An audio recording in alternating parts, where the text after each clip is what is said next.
सारा राज्य रे जारी रही शीत लहरी।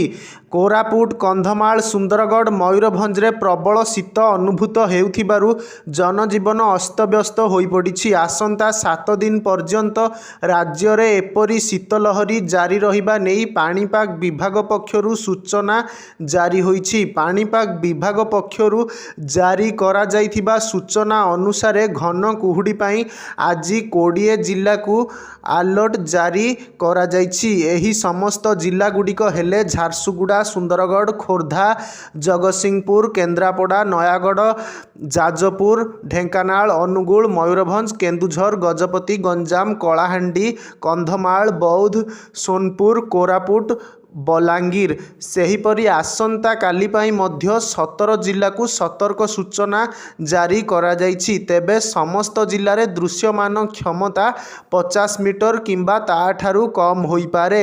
घन कुहुडी सतर्कता पर पुलिस और परिवहन विभाग को सतर्क कराइछंती एसआरसी। गाड़ी चलाचल उपरे नजर रखिबा सह आवश्यकीय पदक्षेप ग्रहण करने को निर्देश दिया जाइछि। लगातार 1 सप्ताह धरी राज्य को उत्तर पश्चिम दिगरु प्रवाहित हेउथिबा ठंडा शुष्क पवन धीरे धीरे दुर्बल हेउछि। फल रातिर तापमात्रा सामान्य बढ़ी पारे।